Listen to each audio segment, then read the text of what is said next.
I just heard the noon whistle in Fort Atkinson, so it's time for me to say that this is Steve Larson with the Hoards Dairyman staff here, up here in Fort Atkinson. Balmy Fort Atkinson, I think we're going to hit 50 today, so it's interesting that we're going to be talking about dry cows and how to avoid heat stress with them. With Dr. Geoff Dahl from the University of Florida. We're really glad to have you here. We want to also of course, welcome all of you that are out there listening with us today, or will be listening in the future. For those of you that are going to be accessing this webinar on the archives at a later date, we always like to welcome and say thanks to our co-host Mike Hutchins down at the University of Illinois, and his sidekick Jim Baltz down there, who pulls the levers and flips the switches behind this this enterprise each month for us, and we appreciate his good input. And also Patty Hirchin is here on our staff that does a lot of work with getting these webinars organized and on the air. And so welcome to you all, especially you, Geoff. Glad to have you with us. And Mike Hutchins at University of Illinois, I'll let you introduce our presenter. Very good, Steve. Well, very good. We're excited to have Dr. Geoff Dahl here as both a professional and personal opportunity to introduce Geoff. Geoff did his undergraduate work at the University of Massachusetts, then got a master's at Virginia Polytech Institute and a PhD at Michigan State University. Then he joined the staff at the University of Maryland in 1994. I believe I hope I got the numbers right there, Geoff, and was there until 2000. And then we were very fortunate here at Illinois to lure him over here to the University of Illinois. And he was with us for 6 years here at the University of Illinois as leading our program here, not only in food safety, but also in physiology, endocrinology, and our online teaching as well. Then the University of Florida was fortunate to hire him as professor and department chair at the University, Department of Animal Science at the University of Florida in 2006, where he now has an administrative and a research and a teaching role over there. So, Geoff, welcome back to indirectly through Illinois. Your voice will come through Champaign, Illinois, and we'll turn the program over to you, and you're going to discuss, it looks like, helping your dry cows avoiding heat stress. Dr. Dahl, take it away. All right. Thanks a lot, Mike. Really appreciate the opportunity to be online with everyone today. And as much as we're going to talk about helping them avoid heat stress, I think the more important point is that we're going to talk about why it's important to help those dry cows avoid heat stress. And so I think that as we go through, you'll see that there's not only some effects on the cow for that upcoming lactation, but we've also shown over the last couple of years that there are some significant impacts on the calves of those cows if they experience heat stress during that final phase of gestation. So the outline for the talk is just to quickly review the effects of heat stress during lactation, talk a little bit about the impact of dry period heat stress on milk yield in the next lactation, some of the metabolic and immune responses in those animals that might be responsible for some of those effects we observe. Talk a little bit about how this fits into seasonal aspects of dry cow performance and some of the work that we've done on some commercial dairies down here in Florida. And then I'll focus at the end on some of the effects on the calf, both early in life, some of the immune status and health effects, but also their productive responses later on. And then we'll do a couple of back-of-the-envelope calculations on what kind of economic considerations you might have for these animals when we try and abate heat stress during the dry period. Forgive me already, I've got a little bit of a cold or allergies going on. I know that allergies seem early, but as we're about 80 degrees here today, you can imagine that everything is bursting out, and so I'm a little scratchy in my voice. I'll try and maintain my voice, though, through the rest of the presentation. So during lactation, this is what our cows would look like if we don't have any heat stress abatement. This is not an uncommon scene in animals that don't have fans and soakers and good heat stress abatement down here in Florida.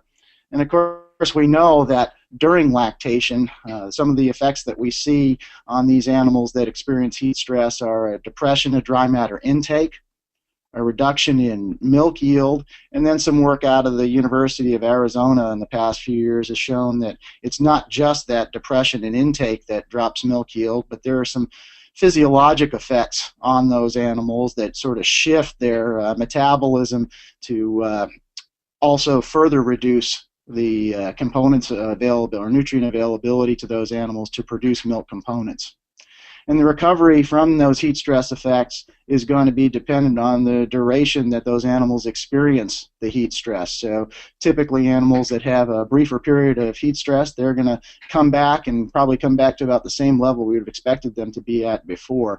If the heat stress is prolonged, though, we can really hammer those animals and we won't see much recovery from that heat stress insult. So we asked the questions, what about the dry cow? With our management system down here in Florida in particular, a lot of times, like you see up north, dry cows are kind of put outside and not to worry about for a couple of months. They're supposed to just be on vacation. Well, when we put animals outside on pasture with little shade down here in Florida, for about 8 months out of the year, they could experience some pretty profound heat stress. So one of the things that got us interested in this is when we started summarizing just some milk production trends that we see down here, and these are all DHI data over a 4-year period. We looked at the milk production in kilos per cow per month, so pounds per cow per month, and we plotted that against the typical air temperature. And what we found was that the peak in air temperature, so heat stress, was actually peaking before we saw the maximal decline in milk production. So peak temperature in that sort of June to July, maybe hitting into August a little bit, but our absolute depth in milk production on a monthly average was really in September or October. So the fact that these were offset suggests that it's not just that acute heat stress effect on the lactating cow, but something else may be happening, and we thought perhaps in the dry cow, if she was experiencing heat stress, she would have poorer performance in that next lactation. So just to set up all the studies that I'm going to show you, I'm going to use this slide as sort of an indicator of what we do with the animals. And this just shows in the solid or open symbols what's happening in our two groups of cows. And we have a fairly simple design. We either have dry cows that are heat stressed, and by that I mean they're in a typical freestall environment, but we turn off our fans and soakers, so those animals have some shade but no active cooling of those animals. The other group, our cooled group, they're in the same barn, just in a different pen or different pens, and those animals have active cooling with fans and soakers. And so we don't see a difference in the temperature between our two groups in terms of the environment. We don't see a difference in the humidity, and that's just shown here that it sort of goes in the same pattern in those two groups of animals throughout the day. But what we have in our heat stress group is a lack of ability for those animals to cool off and a lack of active cooling versus our cooled animals. So that just sets up, how we're going to treat these animals during the studies that I'm going to show you all the data on as we go through. A couple of other things to point out. Our animals begin this treatment right at dry off. So they are processed in the milking parlor, get treated with dry cow treatment, Orbisil, and then they'll immediately go to one of the two environments. That environment then they're in is going to be assigned to them for the entire dry period. So once they calve, they go back into our typical production system, and those animals are going to be actively cooled. So it's a relatively brief duration of heat stress that these animals are experiencing, because we shoot for about a 6-week dry period, and that's the time that the animals will either be actively cooled or they'll be heat stressed. And this slide just illustrates some of the responses that we see with that very brief duration of heat stress, 45 days of heat stress or so in these animals during the dry period. What we have here are the milk production responses for about 40 weeks in lactation of the two groups of animals. The open symbols are those that were heat stressed during that dry period, and the closed symbols are the animals that were cooled. And we're looking, and this is pretty typical, about a 7-8+ pound per day response in the animals that are cooled during the dry period relative to those animals that were heat stressed for the dry period. And this, of course, is one study, but we've actually done this, and other folks have done it. And I've summarized the studies that are out there in the literature. They all show a very similar type of response. Animals that are cooled during the dry period, significantly higher milk production in that next lactation relative to animals that are heat stressed during that dry period. Now, some of these studies were done with a little bit different setup. The heat stress may have been more severe. Some of the studies going back a bit of ways now to early 80s, but they all show the same type of trend, that the cows that are cooled end up doing better in that next lactation than the cows that were heat stressed during the dry period. So one of the things that we're interested in are some of the endocrine responses in these animals and what might be happening. Some of you may be familiar with work that was done with photoperiod showing that we have an inverse relationship between prolactin and its responsiveness in the animals when we treat with short days versus long days in the dry period. We show a very similar pattern with animals that are heat stressed versus those that are cooled during the dry period. And of course, prolactin is important to initiate lactation at the beginning of lactation, but it also has some functions obviously during the dry period as well with regard to mammary gland growth. And so what we see is, and as I said, we've seen this before with other treatments, that when we reduce circulating prolactin during the dry period, that actually is associated with increased production in that next lactation.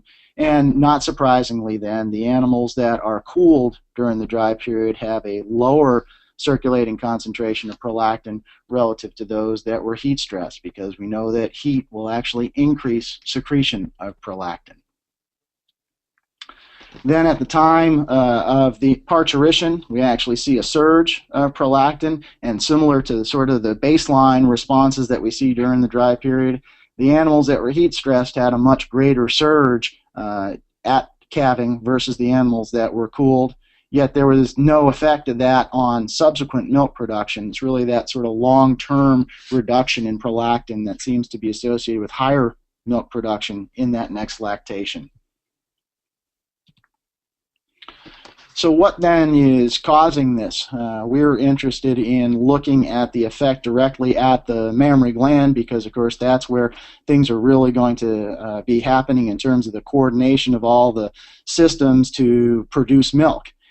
And really, when you look at it, it's fairly simple. The production of milk is based on two things within that mammary gland: the number of epithelial cells that are there that can be working, and how hard each of those cells is working, or epithelial cell metabolism. So we focused in on the number of epithelial cells that were there. And of course, that can be influenced by two things. We can either see an increase in cell growth and get a greater number of epithelial cells, those cells that actually produce milk components, or we could see a reduction in the death of those cells that are there, thereby causing a net increase in capacity for milk production in that next lactation. So we looked at both of these during the dry period in response to animals that had been either heat stressed or were being heat stressed, or animals that were cooled during that dry period. And what we found was, with regard to epithelial cells, the solid bars are indicating the animals that are cooled, and the open symbol or the open bar is indicating the animals that were heat stressed.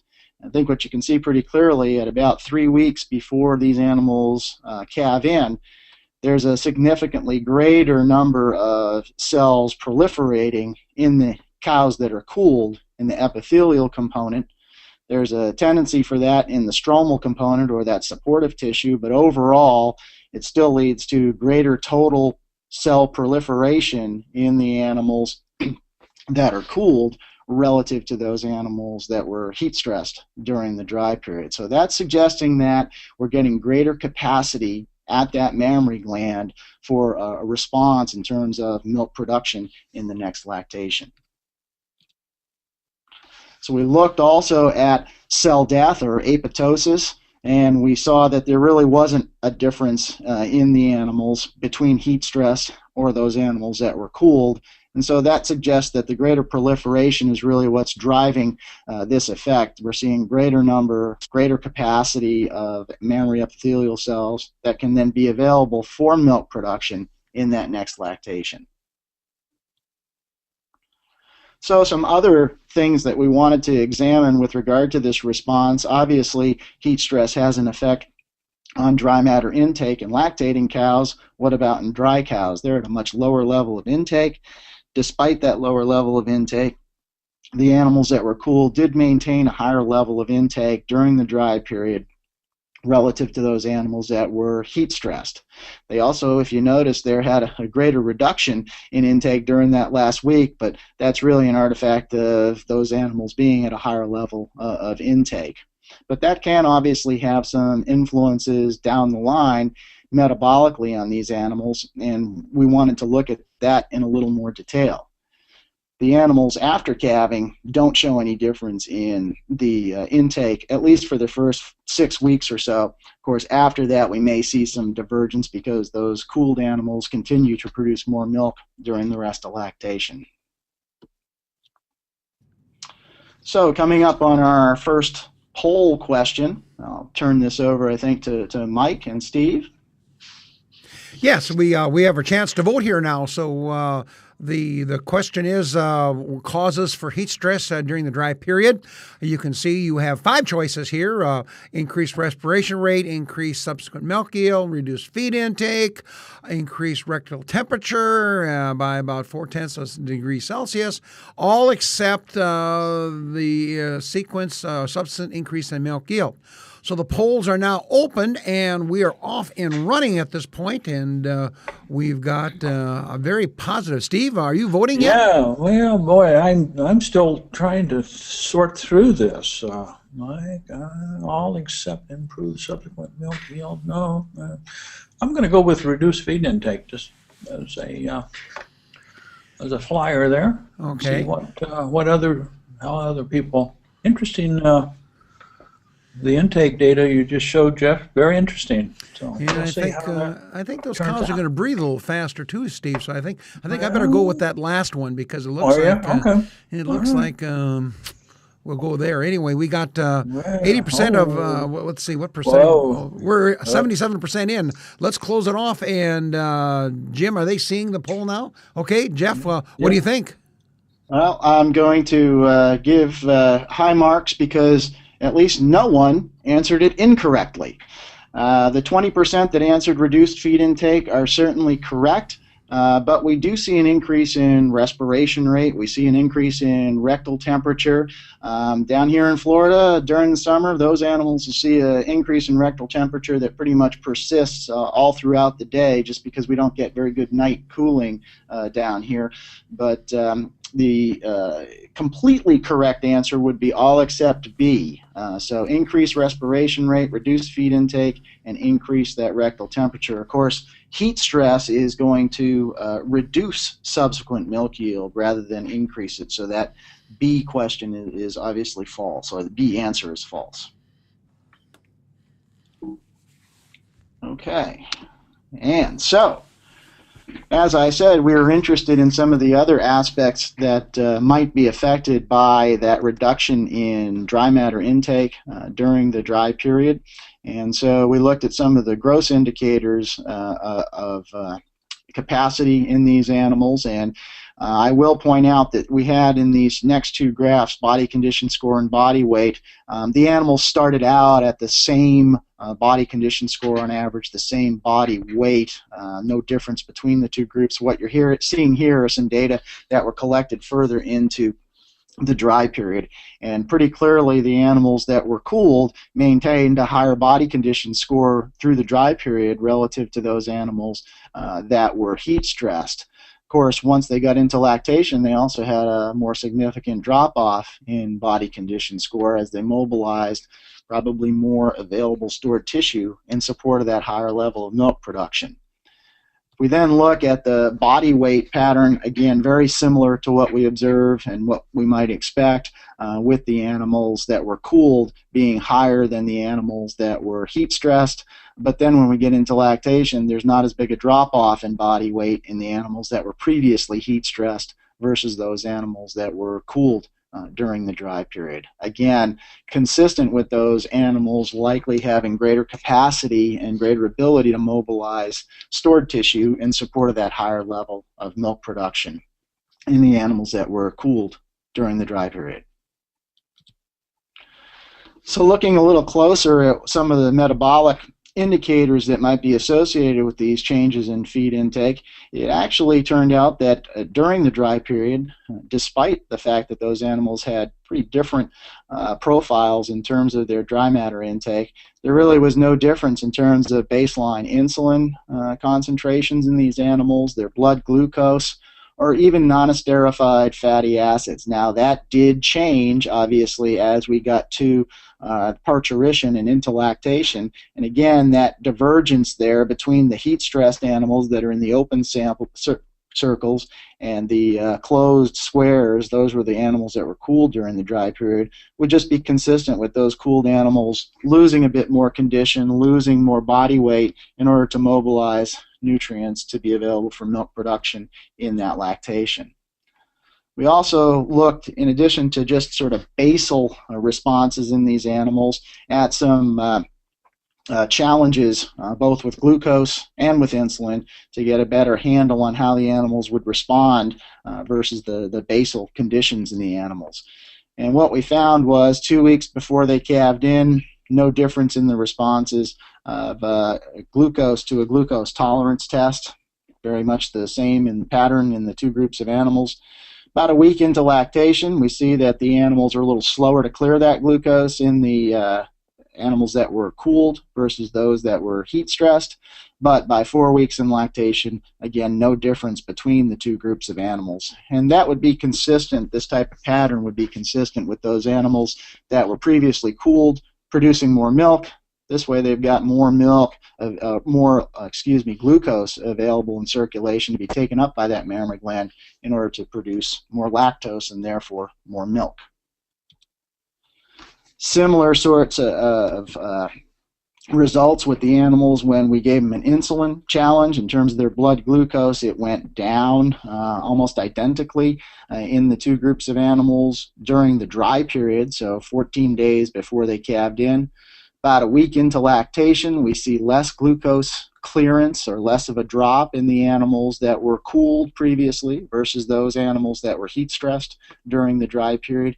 And then by 4 weeks in lactation, they've come back together again. So really no indication that that difference in dry matter intake during the dry period is having any effect on either basal or stimulated metabolite profiles. Yet, as we get into lactation, there are some changes, and I'll show you one more here in a second, that are consistent with the cooled animals producing more milk in that lactation. So the final challenge data that I can show you, or profiles, are the non-esterified fatty acids. We see that the animals in response to an insulin challenge, no real difference during the dry period. Early in lactation, the animals in the that are previously heat stressed actually come back in terms of their response with NEFA a little faster. Probably those animals have less stored tissue because of that lower intake in the dry period in order to mobilize. So not really surprising that this is the type of pattern that we see. And then that persists out a little longer in those animals into lactation, again, consistent with the cows that were previously cooled, producing significantly more milk during this time and actually through the rest of lactation as well. So another area that we are always interested in looking at is the general immune status of our animals with these different environmental manipulations, be it photoperiod, be it heat stress. Those animals that are cooled during the dry period actually experience greater lymphocyte proliferation or have the ability for greater lymphocyte proliferation. So that suggests that those animals are going to have improved immune status as they move into lactation. Always a positive during the transition time because, of course, that's when we know when animals would be most likely to have a disease incidence, particularly those that are going to be caused by pathogens. So this is a positive in the animals that are cooled versus those that are heat stressed. In terms of acquired immunity, or sort of the antibody responsiveness of these animals, that seems to be affected a little bit earlier in the treatment. This is looking at the response just to an inert or a non-noxious antigen in these animals, chicken ovalbumin, and we wanted to see whether there would be a difference in the ability or capacity to have an immune response to that antigen. And what we see is that the animals that are cooled actually show greater IgG in response to that antigen, particularly when those animals have a sequence or a series of treatments with the antigen.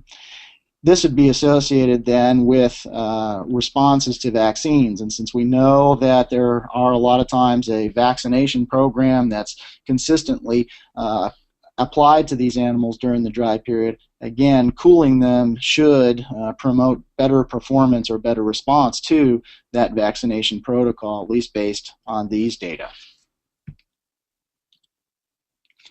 And finally, looking at neutrophil responses, or the initial response of the immune system, neutrophil action was improved in animals that had previously been cooled versus those animals that were heat stressed during the dry period.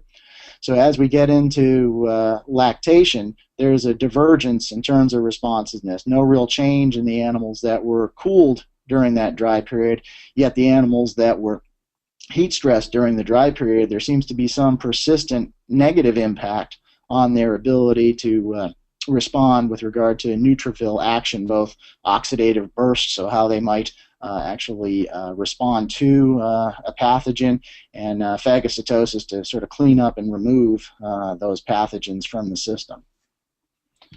So all of that is interesting with regard to what's happening in the cow in the test tube sort of analysis. We also wanted to look at responses to animals to a challenge, and so we did that by taking cows that had been cooled or treated with heat stress during the dry period, and then very early in lactation we actually challenged them with strep uberis.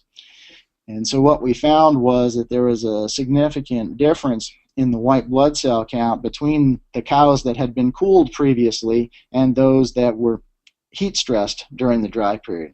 This is about 5 days into lactation, so the animals that were previously cooled, again consistent with some of the other data I showed you, showing a better ability to respond to that challenge than the animals that were heat stressed. So this is a persistent effect as the animals moved into lactation, rather than an effect when we were actually treating them with the heat stress or the cooling. And then when we looked at neutrophil number, very similar pattern in our two groups of animals, higher neutrophil number in the animals that were challenged with strep uberis versus the animals that were heat stressed during the dry period. So evidence of improved capacity for immune responsiveness early in lactation in the animals that were previously cooled, despite the fact that those animals obviously are producing a fair amount more milk, so it might indicate that they are under a little bit more of a stress early in lactation, but certainly they can deal with that by some of these immune responses that we observe. So the second poll question, turn it back over to Steve and to Mike. Okay, we have our second one, and that is questions on heat stress during the dry period causes. And you can select one of the 5 listed here. Improve immune status in the transition cow, decrease immunity in the immune status in the transition cow. Those are opposite of each other. Interesting. Decrease feed intake after calving. Number 3. Number 4, alter milk composition. Or number 5, none of the above. So it looks like that might be the Republican answer. Well, I'm going to go with number 2, though, just to be different here, Mike. We'll see. Okay, well, we're off and running here. We're getting lots of votes coming in. I think I'm going to probably join you, Steve, at this point. I don't like that alter milk. Intakes don't change. Something else is at work on that higher milk production. We know it doesn't improve immune status, so I'm going to go with number 2 there. Yeah, me too. But maybe. How's the voting coming? Well, we're done. We're done. We're at 75%. So let's close it off and take a look and see where we're at. I'm not sure, Steve, you and I are right, but Dr. Dahl, what's your take on the answers? Okay, well, remember, this is heat stress. So heat stress during the dry period causes poorer or decreases immune status in the transition. We've got some of those effects that are occurring obviously during the dry period. We've got others that are occurring as the animals come into lactation, but overall the pattern is that heat stress during the dry period is going to decrease or depress immune status during the transition into lactation. It does not affect feed intake after calving. It does not alter milk composition. So obviously none of the above would not be correct either. So that second answer, decreases immune status in the transition, is the one that we were looking for. Great. All righty. So shift gears a little bit and look at this in a sort of broader scale on a commercial setting.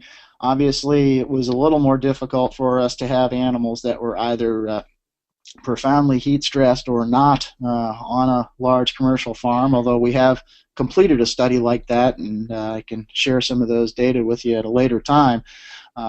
For this study, what we did was took records from the same farm over a period of 4 years, and we looked at animals that were dry during our hot months, and that's a relative term down here because we can be plenty hot in some of these other months, but really our profound heat stress is going to occur in June, July, and August for sure. And we compared them to cows that are on the same farm, sort of managed in the same environment, same feeds, that type of thing, that were dry during December, January, and February. And so we took, obviously, a significant number of records to look at this, 1,500 and 1,000 in our two groups. And what we showed was the animals that were dry during the cool months, obviously significantly more milk. So that's about 1,200, 1,300 pounds more on the lactation than the animals that were dry during our hottest months of the year.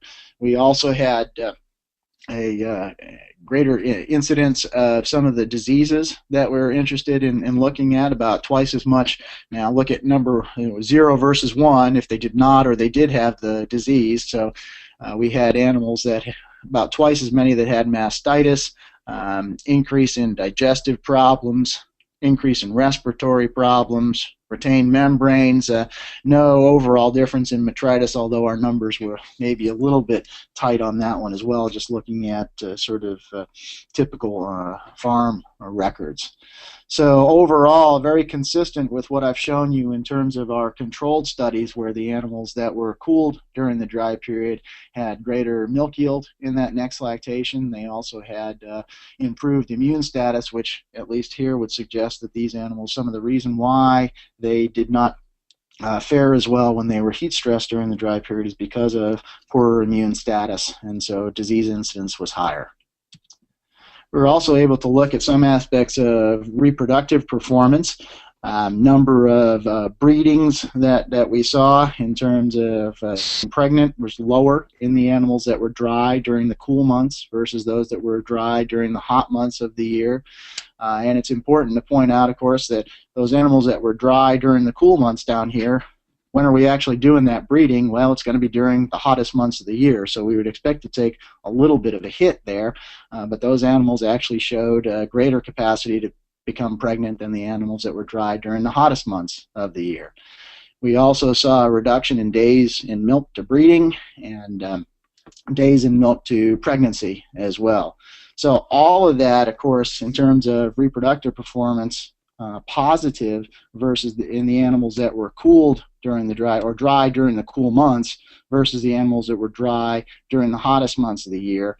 And of course, that's all layered on top of a relatively higher level of milk production in the animals that are responding better reproductively. So in summary, for our dry cows, cooling is going to increase milk in that next lactation. And it all starts, we believe, with an increase in mammary growth, with the capacity of that animal to produce milk in that next lactation. Cooling dry cows improves their dry matter intake, their body weight and body condition score during the dry period, but really not much in the way of gross metabolic or physiological effects in those animals during the dry period. Most of those are going to occur after the animals calve back in, where we're going to see some differences in terms of those patterns of insulin, glucose, NEFA. But again, all of those are associated with the higher level of milk production in the animals that were previously cooled, and are typical sort of metabolic adjustments that we'd expect to see in animals that are relatively higher in production than those that are lower in production. And finally, even with these higher levels of production, we see that cooling is going to improve immune status in the transition, so we're not having any negative effects. In fact, we're having some positive impacts in those animals in terms of their immune status during that transition when they're cooled, even though those animals are producing a lot more milk. So now let's shift gears for the last part of our webinar and talk a little bit about what's happening, not to the cow for that lactation, but what's happening with the calf that's actually growing in the uterus of that animal. So as I pointed out before, these animals are heat stressed or cooled just for the dry period, which for us is about 6 weeks in these multiparous animals. But as has been shown before, even that relatively brief period of heat stress during late gestation can have a significant impact on the birth weight of those calves. And so when we cool the animals, we see bigger calves, or turning that around, when the animals are heat stressed, we see smaller calves in terms of body size at birth. And that's been shown plenty of times before, so we're confirming some of those effects at birth. What hasn't been looked at as much is what happens to those calves after birth. And so we've tracked animals for over a number of years, and I'll show you some of those summary data in a few minutes. But the first question that we had was, what was happening? Did the animals that were born smaller sort of catch up before weaning? And what we found was that they really didn't, even though the body weight change wasn't different during this time period. The calves that were born smaller to the heat stress dams really never were able to catch up to weaning. So that smaller body size is going to persist at least through weaning. One of the other things that we were interested in looking at was the calves that were born to the heat stress dams. Were there any negative impacts on their immune function? And the first one that we looked at, obviously, was the colostrum response. Not so much in the cows. There, we don't really see a difference in colostrum quality between the two groups of animals. But we wanted to look at the efficiency of absorption of Ig from those animals that were cooled in utero versus those animals that were heat stressed in utero. And so what we found was that the calves that came from cooled moms actually had a greater efficiency of absorption of the Ig that was in that colostrum relative to those animals that came from heat stressed moms. So significant reduction in overall uptake of Ig in the calves due to in utero heat stress just for that last 6 weeks of gestation. So in order to look at some of the sort of long-term impacts on these animals, we summarized data from a series of studies that we've done here over the past 5 or 6 years. And what we found was that when we looked at bulls and heifers, we had about the same number of animals that resulted from either the cooling or the heat stress treatment during the dry period. Now you'll see that we have higher number of heifers versus bulls. No, we're not just living right here in Florida. We have some, these animals are a result of in vitro fertilization, so we were using some sex semen, so we tended to produce some more heifers. But there's no difference between the two groups.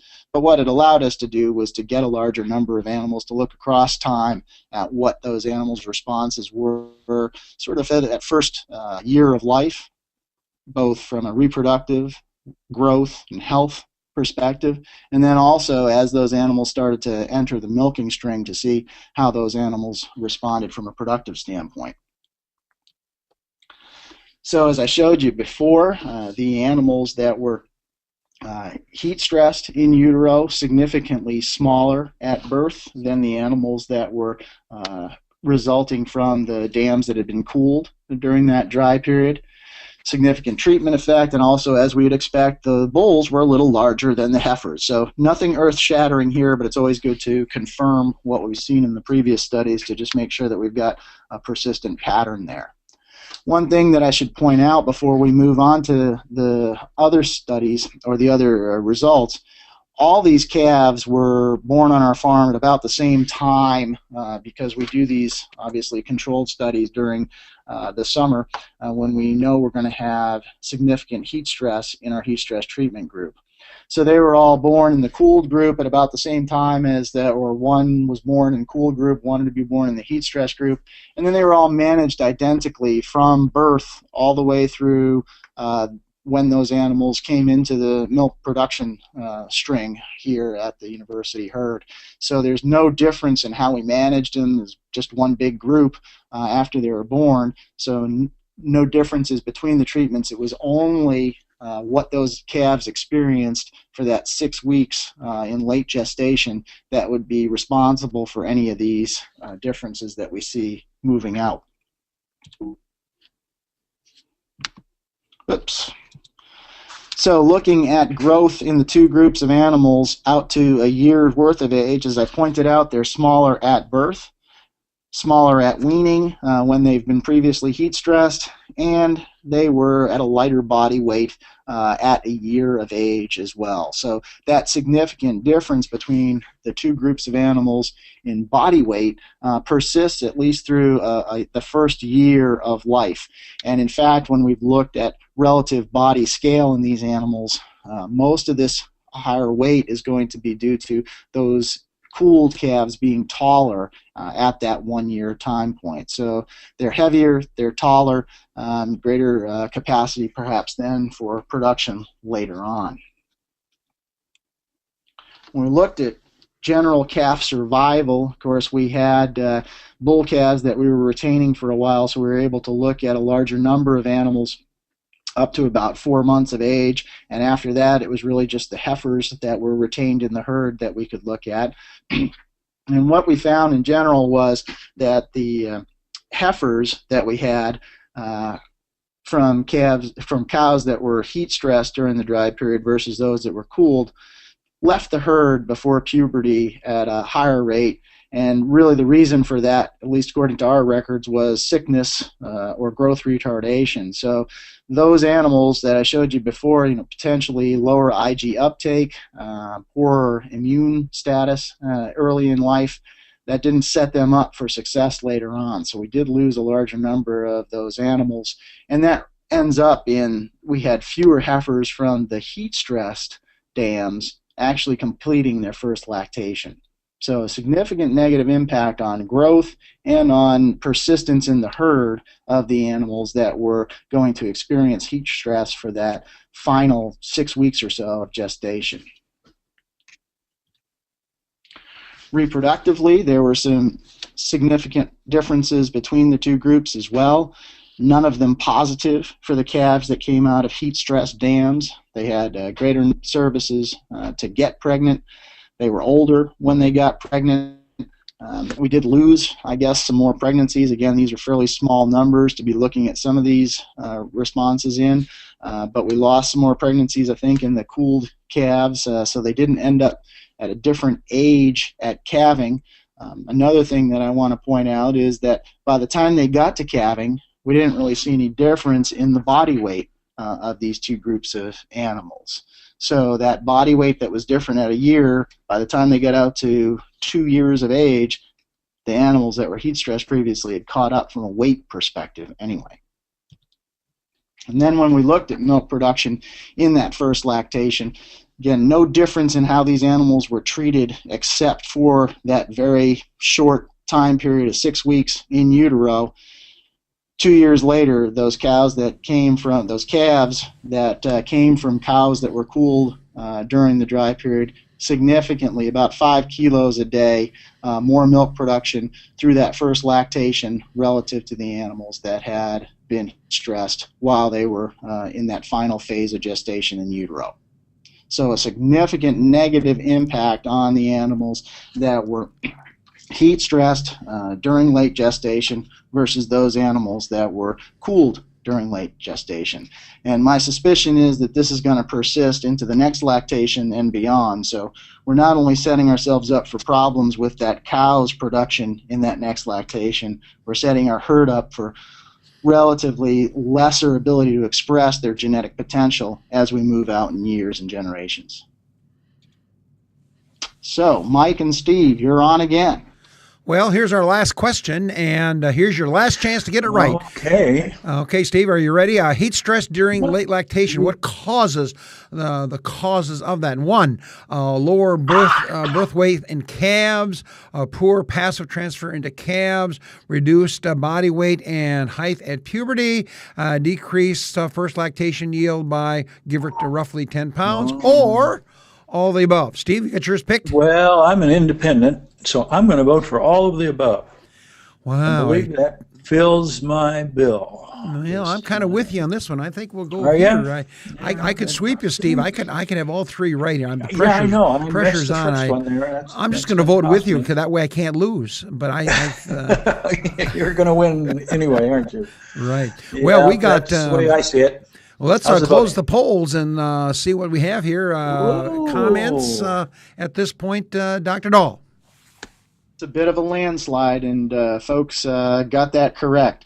Certainly no one got it wrong again. Those calves that come from dams that are heat stressed during late gestation will be at a lower birth weight. But they also have poorer passive transfer, as indicated by that apparent efficiency of Ig absorption being lower in the calves that were heat stressed versus those that were cooled in utero.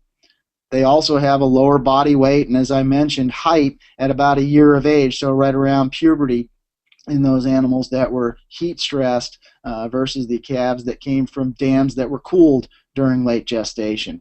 And as one of the final slides I showed you, those animals have a significant reduction in their milk production during that first lactation, and my suspicion is that they're going to see that same pattern persist as they go out in years. So calves, cooling increases their birth weight, and it improves, cooling improves the transfer of Ig versus the animals that were heat stressed in utero. There really is no effect on colostrum or colostrum quality between the two treatments. Cooling improves immune status early in life in those calves, and heifer performance certainly improves with cooling.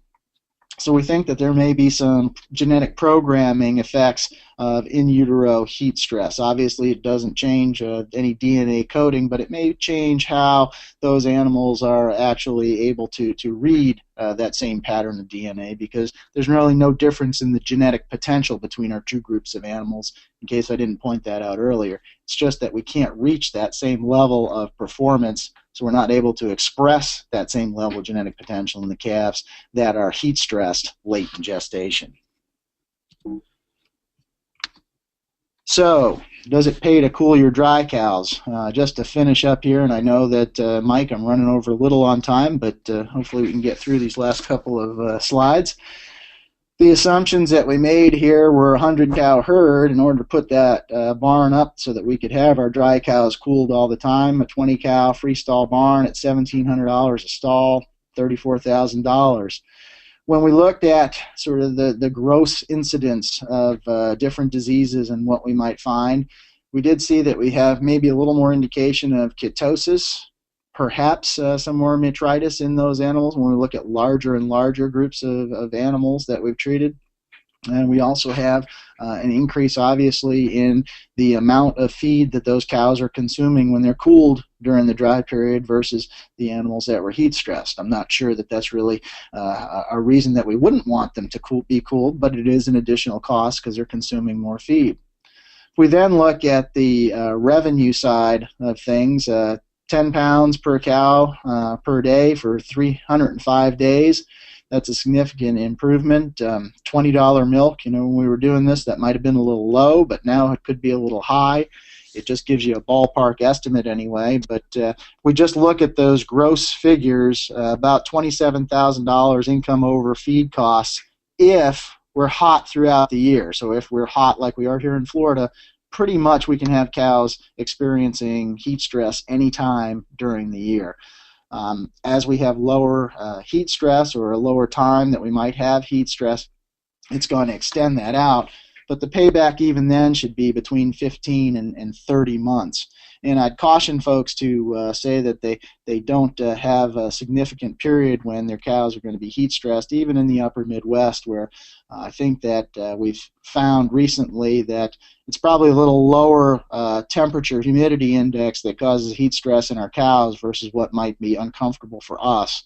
And so typically in the upper Midwest even, we're going to have 5 or even more months when we might have cows with heat stress, and that's going to be a lot of time for us to have dry cows going through that process when they might be heat stressed.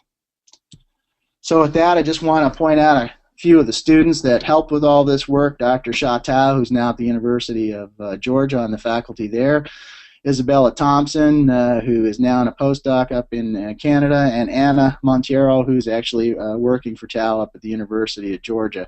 Some of my other collaborators in support of this work at various times listed there, and also our support from the USDA, both the AFRI and the T-STAR programs, and more recently from the National Science Foundation. So Mike and Steve, thanks very much again for the opportunity, and if you have any questions, maybe I could try and answer them.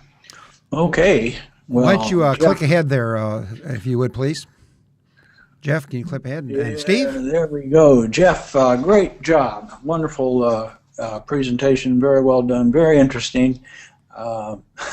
Practical. Boy, it's a real dollars and cents as well as a cow and calf welfare issue, isn't it? It's really interesting to see more and more we're finding out about how things that happen early on in an animal's life affects its entire life. So we appreciate that very much. We appreciate all of you that are with us today. Thank you for your attendance. Just a note that you and your colleagues can be reminded that Geoff's webinar, as well as all of our previous webinars, are archived at hoards.com, and this one will be available here in just a few days for access again, if you'd like that, or to share with others. Also, you'll be receiving a brief survey from us by email here in the next few days, and we appreciate the few minutes on your part to respond to that. They'll help keep us presenting webinars that are of value to you. Just want to mention as a bit of a commercial that the Hoards Dairyman Cow Judging Contest entries are due next Thursday, March 19th, and a new feature of our cow judging contest this year is that you can enter online. I've actually done that myself as part of our internal competition here, and it's a pretty user-friendly way to do it. So you don't even need a stamp to mail your entry in this year. You can do it online, and it's pretty handy. So we appreciate that. Again, as always, thank you to Mike and to Jim Baltz, both of you down at the University of Illinois, for your input on this. And then just looking ahead a month, Mike will be our presenter, Mike Hutchins, historian in preserving next year's corn silage. Always an interesting topic, and we look forward to the sponsorship of Lellamon Animal Nutrition for that webinar. So with those comments, Mike, do we have some questions or comments today for Geoff? You bet, Dr. Dahl. Get ready. Here comes the speed round, as we would say here on the Q&A. First of all, what about parity? A question came in, were there any heifers in your studies? Were there older cows? Did you look at the data by parity at all? So we have not used first lactation animals in any of our studies, Mike. We've only used multiparous animals, so they're going into their second or later lactation. I don't have any reason to think that we would not see very similar general patterns of responses in the heifers that are coming into their first lactation versus those animals that were older. We might see a little bit more of a hit in the animals that are older versus the younger animals. Had an interesting question from United Air and Emirates, and the question is, can I get by with just close-up cows, or do I have to do it for the whole dry period? Any comments on steam-up versus the far-off dry cows? Yep, that's a great question, Mike. I can't tell you from a direct comparison experiment, although we're going to be doing that this summer. But what I can tell you is when you look at our data versus some of the other studies that are out there, we have always treated animals for the entire dry period. We cool them from when they're dry until they calve in again. When folks have looked at just cooling for that last 3 weeks or so of gestation, they do see some impact, but it's not nearly to the extent that we see with our cows. Study I'm most familiar with, one out of University of California when Jose Santos was on the faculty there before coming to Florida, showed about a 2 pound a day increase in milk production from that final 3 weeks of cooling versus what we see with 6 weeks of cooling, which is more in that sort of 7 to 8, 10 pound range. Okay, another interesting question. What is the target temperature humidity index if you use that, realizing dry cows eat about half the dry matter as lactating cows? Do you have a different target number that you would say these cows would be more at risk? Yeah, so as I showed you at the beginning, we have the same THI essentially in the environment that those animals are in. But to the person's question, it's really how much do we need to cool those cows. What we're looking at is trying to reduce that increase in body temperature, and what we will see in terms of rectal temperature is about 0.4 of a degree increase Celsius. Another perhaps easier way to look at things is that when you go through and do respiration measurements, what we want to see in terms of respiration rate is that those cows in that barn are below 60, well below 60, but certainly once we get to that range where those animals are at 60 breaths per minute or more, I think that's when we're really starting to see some profound heat stress in those animals, and so we want to do something additional to try and get better heat stress abatement. You do mention the rectal temperatures, Dr. Dahl. One question came in. What about the ear tags that are now coming out? Are they accurate? Can you use those temps as well, since rectals are a little more labor intensive? Yeah, certainly. You're going to have to look at those. We've done some work with implants, not so much with sort of ear tags, but implant temperatures, and you have a little bit of a difference, obviously, in the surface temperature that those are getting versus the rectal temperature. But my suspicion is that they're going to be aligned with and sort of validated for rectal temperatures. I can't tell you exactly what those ear tags would be versus the rectal temperature adjustment that you'd have to make to that, but that's why I say one of the even simpler means of doing this is to go through and look at respiration rate. Okay, any comments about heat stress on milk fat production? I assume it's component during the lactation period. Any effects of heat stress during the dry period on subsequent milk fat levels? Yeah, we have not seen really anything with regard to milk components being affected in the animals that were either heat stressed or cooled during that previous lactation. I suspect that we might get obviously a little bit of a change in the milk fat sort of fatty acid composition in those animals in early lactation that were cooled versus those that were heat stressed. But in terms of total amount of fat, we haven't seen any differences there. Another Middle East question about cooling cows versus the dry cows. Where do you get bigger bang for your dollar if you're only going to be able to do one?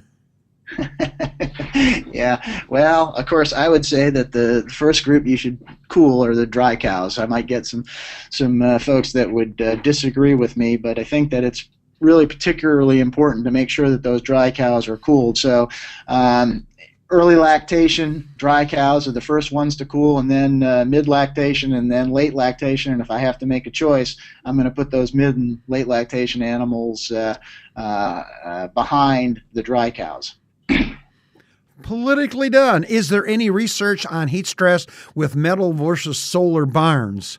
Question from Indiana. You mean a completely enclosed barn versus sort of open-sided? I guess I'm not quite sure what you mean, solar versus... it's all going to be based on the heat stress impact on those cows. So I don't think that the barn type would matter so much as long as we're able to cool those cows. Dr. Dahl, do you think the effects you're seeing has to do with gene regulation, turning genes on or off, any genomics? Any thoughts on that? Well, I think that what we're seeing in those calves, Mike, those programming effects are probably would fit the term epigenetic regulation. So, again, we're not seeing differences in the genetic makeup of those two groups of cows, but how efficiently or non-efficiently those genes perhaps are expressed is going to be influenced by that insult that our heat-stressed calves are seeing during late gestation. I think you've answered this question, but let's go through it one more time. What about the antibody level in colostrum, or antibody levels, I guess I should say, in colostrum? Is that correct? No impact with the heat stress in the dry cows on that colostrum quality? That's correct. We don't see any difference, and in fact, if there's anything, it's probably at a higher concentration in the cows that are heat stressed during the dry period versus those that are cooled during the dry period. Now, that may be somewhat of a dilution effect because those cows are making more milk when they've been cooled versus the animals that are heat stressed during the dry period, but we don't really see a difference in IG content between the two groups. Recent study that I didn't show you was we looked at the ability of animals to respond to colostrum from either their own dams or from a pool, trying to tease out whether this difference in apparent efficiency of absorption was the calf or whether it was the mom. And what we found was that it was definitely the calf. When we fed calves that were heat stressed in utero versus cooled in utero, all from the same pool of colostrum, better efficiency of absorption in the cooled calves. When we then took those two pools of colostrum from the cows that had either been heat stressed or cooled during the dry period, and then fed that to calves that were all gestated under cooled conditions, no difference in IG uptake. So that says it's more of an effect of the calf rather than an effect of the colostrum. And that was just in Dairy Science, Journal of Dairy Science last October, I believe.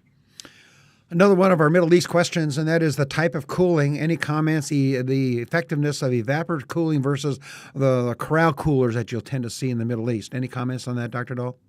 Well, I think, again, cooling is going to be somewhat dependent. The efficiency of cooling is going to be dependent on your humidity conditions. So if you're in a relatively low humidity conditions, then you can use some of the more evaporative effects. We have to soak our cows because we're in such a high humidity area that we just don't get good, effective cooling with some of those other systems.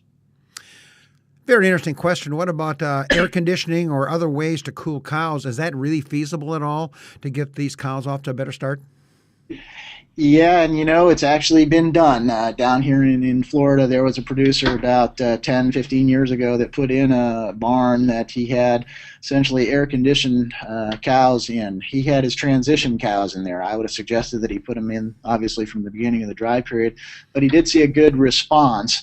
Like anything else, it's going to have to be penciled out. I'm not sure that going to that extreme really makes a lot of sense for most producers, but I do think that given that we cool animals in what would be a typical sort of freestall environment, adding stalls at that cost for our dry cows does make economic sense. Last question, and then we'll let you go. You've done a yeoman's job.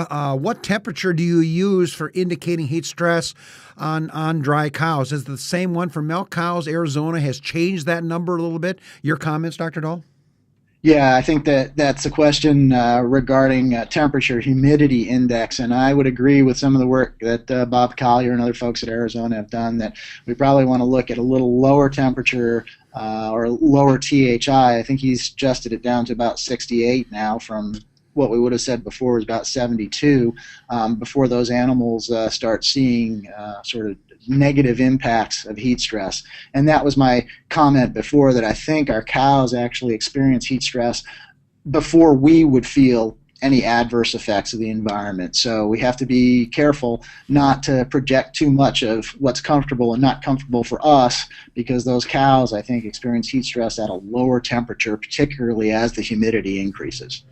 Let me finish up with this last one, Dr. Dahl. Put your nutrition cap on. Intriguing on the immunity aspect of it. Would you then bolster vitamin E and selenium and maybe some of these feed additives that may improve the immune system in these animals?